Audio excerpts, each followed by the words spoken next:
El precio de la inmortalidad.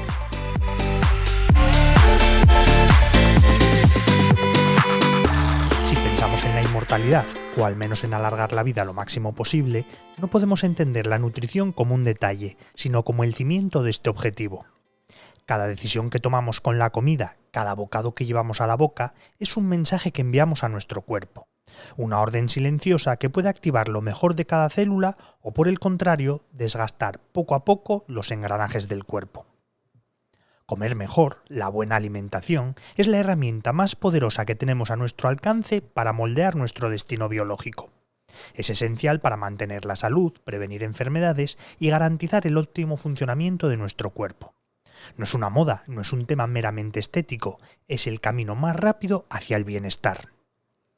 No hablamos de un milagro. Nadie puede garantizar que cuidar la alimentación asegure vivir más años, pero ayuda, multiplica las posibilidades de lograrlo.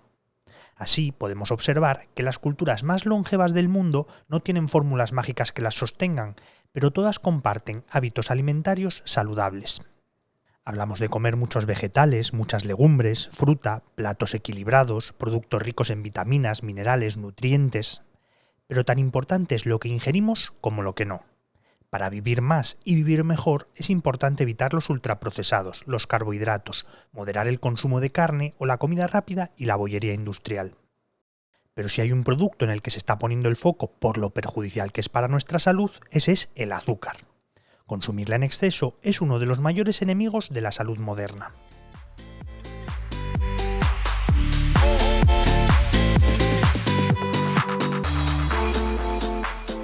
Hola, soy Javier Calvo y esto es El precio de la inmortalidad, el podcast del economista.es en el que analizamos el anhelo humano de vivir más años. Y a nivel nutricional hay pocos ingredientes que tengan más relevancia en la longevidad que el azúcar. Para tratar de entender la importancia de moderar su consumo, los peligros que acarrea y las soluciones a nuestro alcance, contamos con la presencia de la nutricionista Clara Llonens, que nos va a ayudar a resolver nuestras dudas.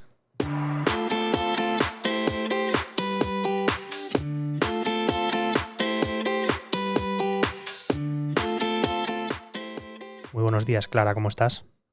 Muy buenos días. Bueno, muchísimas gracias por contar conmigo y espero pues solucionaros todas las dudas que tengáis al respecto con este tema tan importante para nuestra salud. ¿De verdad es tan perjudicial el azúcar para nuestro cuerpo? ¿Qué efectos tiene?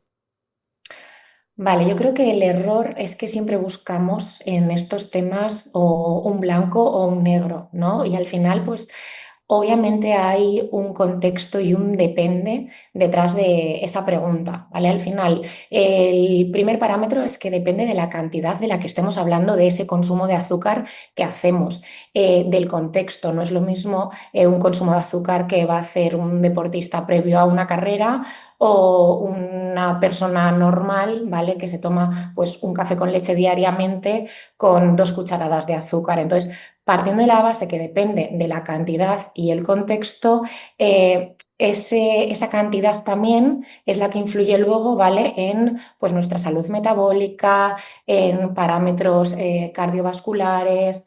Así que en pequeñas cantidades no pasaría nada. El problema es cuando lo vamos introduciendo encima sin darnos cuenta diariamente, ese azúcar oculto que a lo mejor pues tenemos en refrescos que consumimos, en zumos, en fiambres de poca calidad, ¿vale? Ahí sí que tenemos que pues, tener un poquito de atención y prestar cuidado porque a lo mejor estamos consumiendo mucho más azúcar del que consideramos y en ese caso pues sí que tendríamos que limitar bastante su consumo. Pero al final si es un consumo puntual, es un consumo esporádico, es un consumo que asociamos a eventos, a festividades, no pasaría nada y no habría por qué eliminarlo por completo, ¿vale? Entonces yo creo que lo demonizamos en exceso, pero deberíamos también parar a pensar cuál es nuestro consumo y si es puntual, es diario, aunque sea poco, porque hay veces que justificamos cuando es poco diariamente, lo justificamos, ¿vale? Porque todos somos conscientes que si te tomas un día 4 donuts, pues estás pasándote de consumo de azúcar. Pero al final hay personas que no se dan cuenta y diariamente ese café con leche con una cucharada de azúcar y 3 galletas María no le dan importancia. Y realmente eso tiene muchísima más importancia que esos 3 donuts que te hayas hecho de manera puntual. ¿Y qué pasaría si hacemos lo contrario y la eliminamos completamente de nuestra dieta? ¿Sería positivo o tendría algún efecto nocivo para nuestro cuerpo?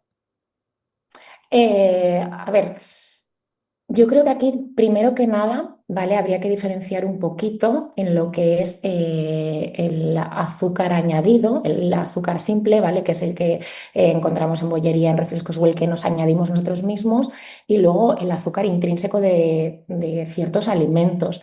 Cuando hablamos de eliminar el azúcar como tal, realmente hay azúcares que no debemos eliminar, ¿vale? Son los azúcares propios que existen en las frutas, que existen en las verduras, en los cereales integrales, incluso en las legumbres.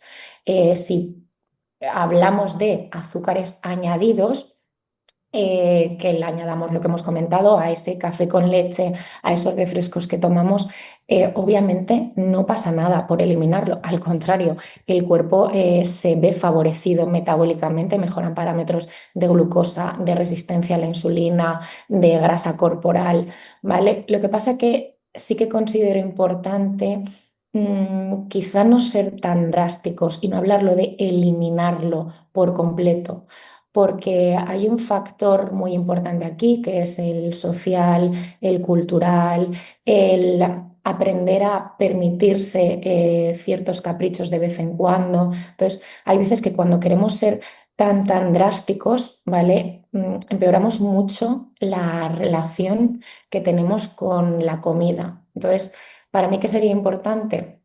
Entender de qué manera el consumo de azúcar es perjudicial en nosotros, que lo es, pero también entender que un consumo muy puntual, muy esporádico y siendo plenamente conscientes de que es eso, no influye negativamente en nuestro metabolismo, en nuestras analíticas y en nuestros parámetros.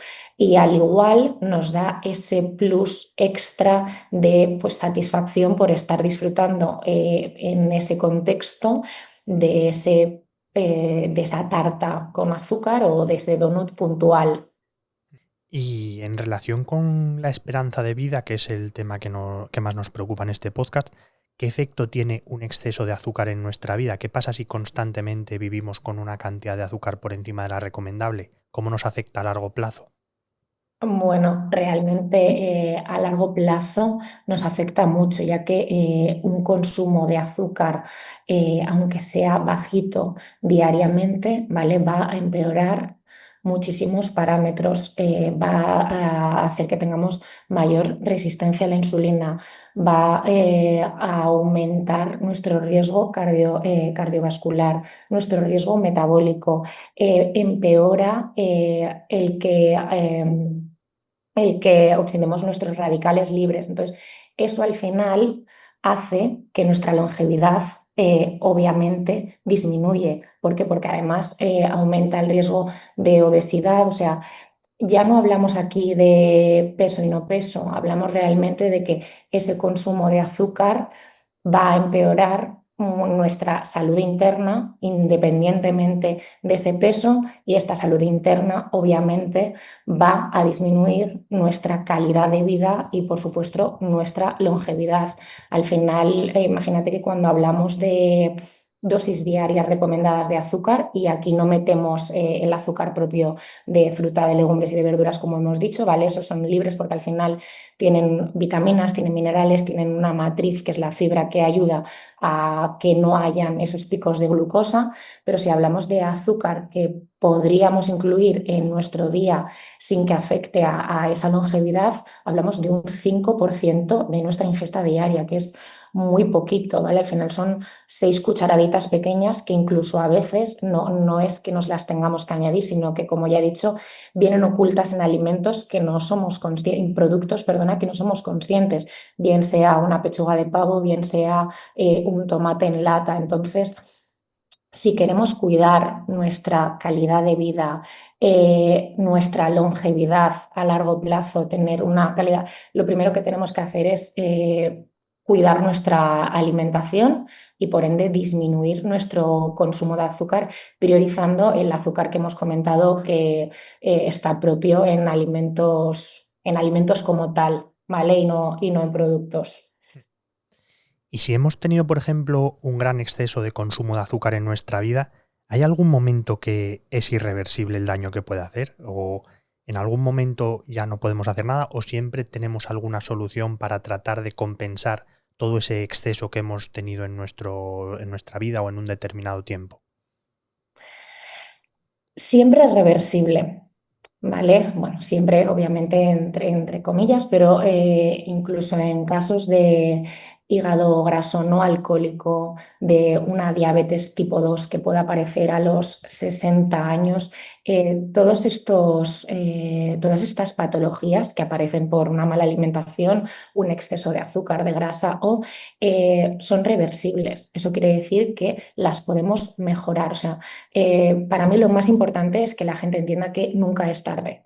Nunca es tarde para cuidarse, nunca es tarde para cambiar hábitos, ¿vale? Hay gente que se piensa que por tener 60 años dice, total, ya, ¿qué más da? Da mucho porque a lo mejor mejorando hábitos puedes alargar muchísimo tu longevidad, pero ya no es eso, puedes alargar muchísimo la calidad de vida con la que vives día a día, ¿vale? Entonces, al final si a ti te ha aparecido una patología de estas, te ha dado un susto la analítica, es un buen momento para decir, voy a mejorar mi alimentación, voy a priorizar alimentos frescos, cereales integrales, lo que hemos hablado, sobre todo una alimentación rica en antioxidantes, voy a disminuir ese consumo de azúcar, pero sobre todo al final también es hacerles mucho hincapié en que tiene que ir acompañado de un estilo de vida saludable, no solo es lo que comemos, ¿vale? También es, por eso yo en consulta hago muchísimo hincapié en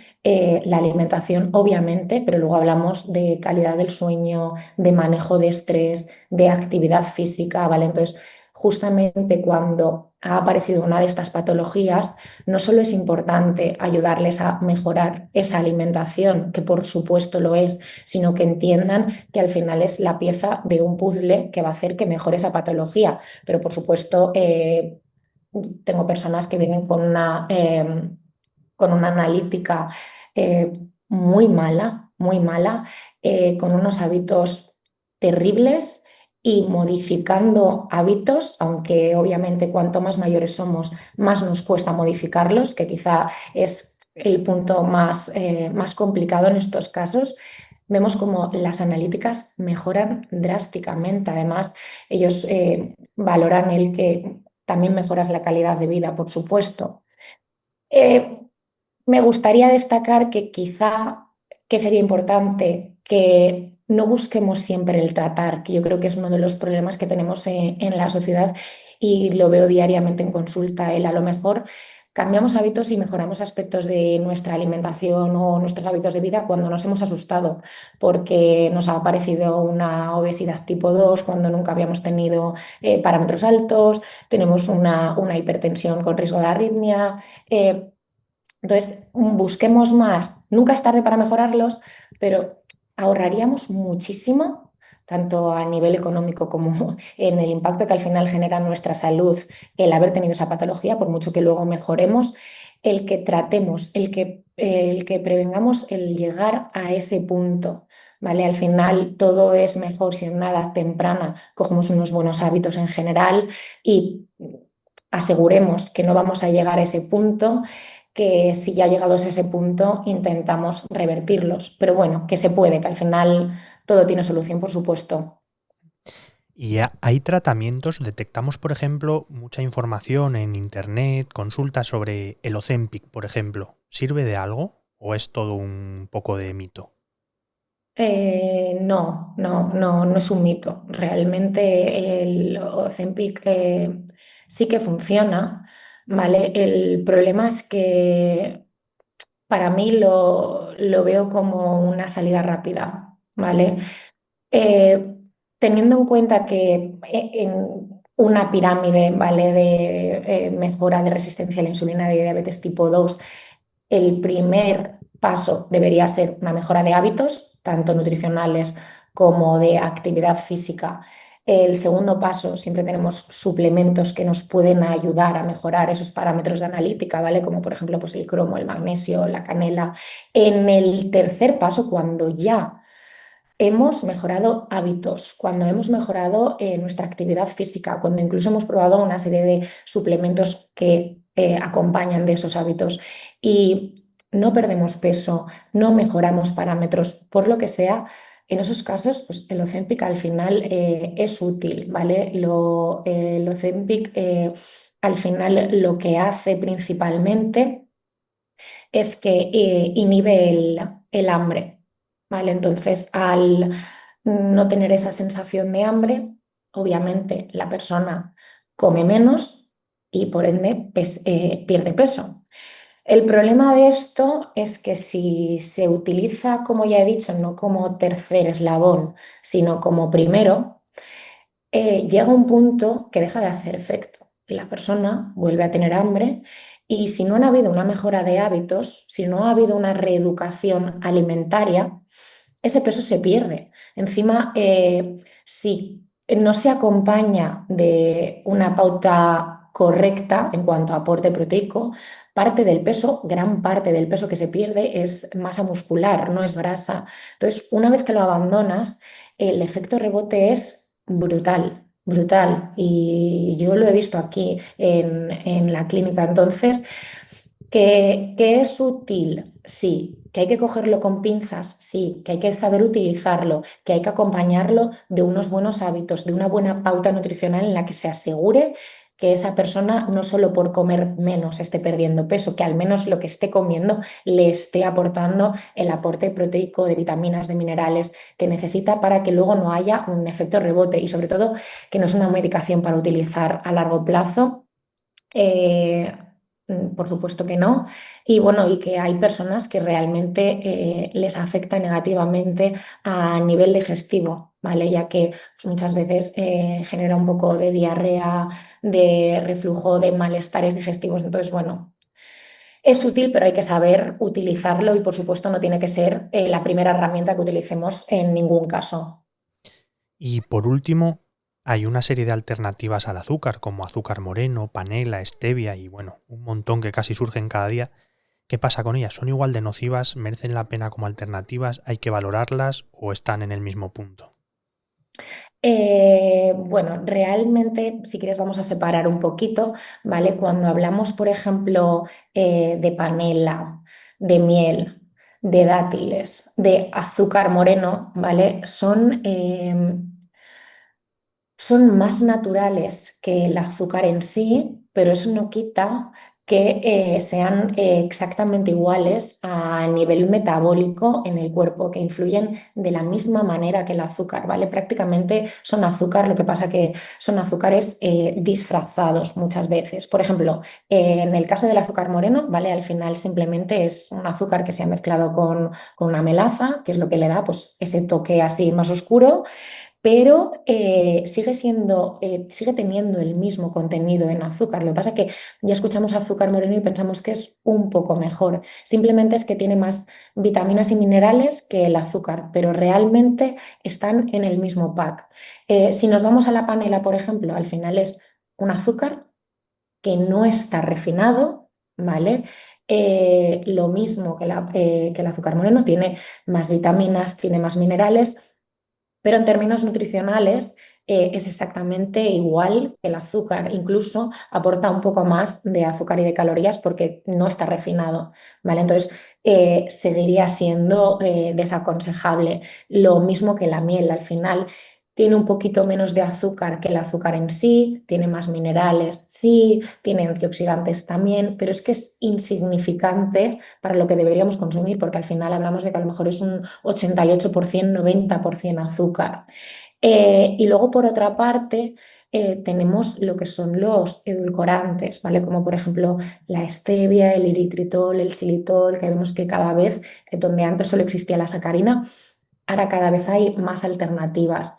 Eh, A ver, en el caso de la stevia, al final, pues para mí sería como la más recomendada, ¿vale? Realmente es un edulcorante natural, no tiene calorías, no tiene un impacto en los niveles de azúcar en sangre, eh, al igual que el resto de edulcorantes, lo que pasa es que son más artificiales.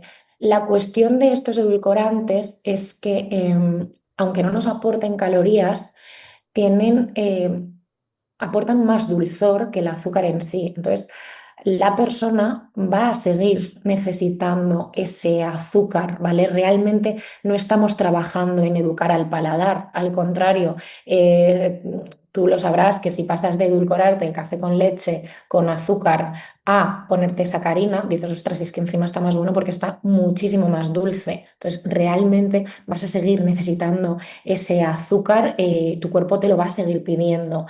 Que en dietas de pérdida de peso es útil. Obviamente que sí, ¿vale? Porque al final disminuyes mucho calóricamente tu día quitando el azúcar, que a nivel metabólico es muchísimo mejor. Obviamente que también, pero bueno, yo creo que al final los tenemos que utilizar eh, en la medida de lo posible como para endulzar ciertos bizcochos que queramos hacer en casa, pues añadirle, pero intentar endulzar, si podemos, pues con alimentos más naturales, como por ejemplo son la fruta en el yogur. Y al final dejar lo que es el azúcar, obviamente, en la medida de lo posible, como para algo puntual, y los edulcorantes no utilizarlos en mucha cantidad, porque si no, al final lo que hemos dicho, el umbral del dulce nos los trastocamos mucho, utilizarlos en poquita cantidad y si podemos, pues endulzar siempre con esa fruta. Pero bueno, que son prácticos, sí, por supuesto. Pues muchas gracias, Clara, por tu tiempo, por tus respuestas y por ayudarnos a resolver las dudas que teníamos sobre algo tan complejo como el azúcar. Nada, muchísimas gracias a vosotros. Me ha encantado y espero haberos solucionado las dudas que teníais. Gracias, un saludo. Gracias.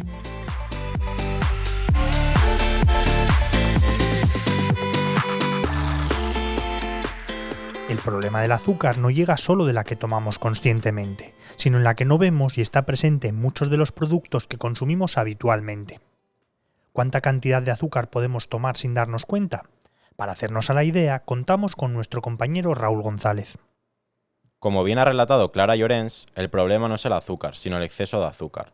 De hecho, esto se ha convertido en una de las mayores preocupaciones en el cuidado de la salud y alimentación en el mundo. La recomendación de la Organización Mundial de la Salud es que el consumo diario de azúcar no exceda el 10% de la ingesta calórica total. Esto equivale a aproximadamente 50 gramos de azúcar para un adulto con un índice de masa corporal normal. Sin embargo, esta entidad también recomienda que, si es posible, el consumo de azúcar se reduzca aún más, hasta el 5% de la ingesta calórica total, lo que equivale a unos 25 gramos de azúcar. Si desayunamos, por ejemplo, un café con azúcar, zumo y un bollo con mermelada, estaremos consumiendo alrededor de unos 45 gramos de azúcar, que representan ya el 90% del total diario recomendado al día. Ahora bien, si desayunamos cereales fácilmente, estamos consumiendo unos 10 gramos de azúcar o si escogemos un yogur de frutas, consumiremos seguramente más de 5 gramos de azúcar añadido. Así que no todo es el azúcar que podemos echar a un café o a una infusión. Existen muchos productos elaborados que son dulces y contienen cantidades muy elevadas de azúcares. Aunque la mayor fuente de azúcar en la dieta de los países varía dependiendo del contexto cultural, económico y de desarrollo del país, a nivel global las bebidas azucaradas, como pueden ser refrescos o bebidas energéticas, suelen ser la principal fuente de azúcares añadidos en la dieta, especialmente en países con altos niveles de urbanización y consumo de productos procesados.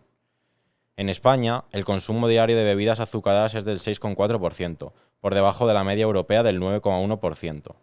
Sin embargo, el 20,1% de la población consume estas bebidas de 1 a 3 veces por semana. Reducir su consumo, por tanto, es una de las principales recomendaciones de salud pública para combatir enfermedades como la obesidad, diabetes tipo 2 y caries dentales. Pese a que su sabor puede endulzar el momento, su consumo excesivo amarga nuestra salud a largo plazo. Hoy aprendimos cómo se esconden productos cotidianos, cómo alimenta enfermedades crónicas y cómo incluso pequeños cambios pueden marcar una gran diferencia. Así que la próxima vez que tomes una bebida o elijas un producto, piensa lo que realmente estás alimentando. A veces, lo más dulce es decirle no al azúcar. El conocimiento es poder, y ahora que sabes más sobre el azúcar, tienes el control. Tú decides.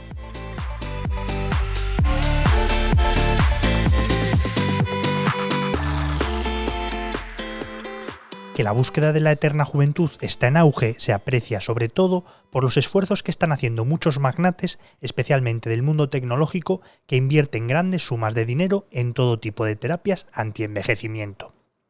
Sergey Brin, Larry Page, Larry Ellison o Peter Thiel son algunos de ellos, pero el miembro más destacado de este club de inmortales es Brian Johnson.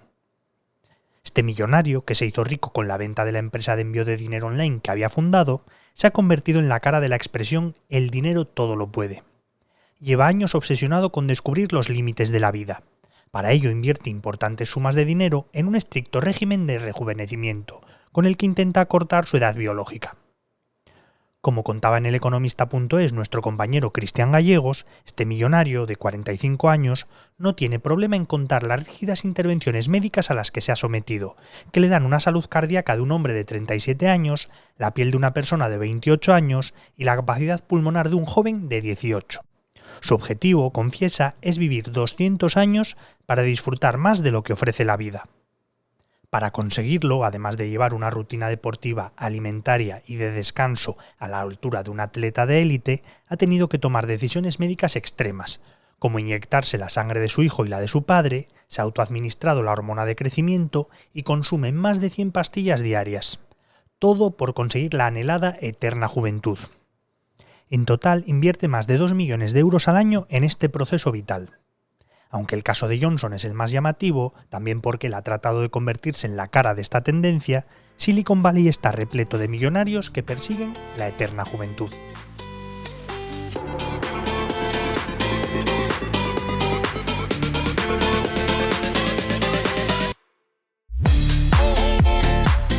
La edición sonora de este capítulo es cosa de Remo Vicario. Contamos con la colaboración de Raúl González y de Carlota García Belloso, y yo soy Javier Calvo.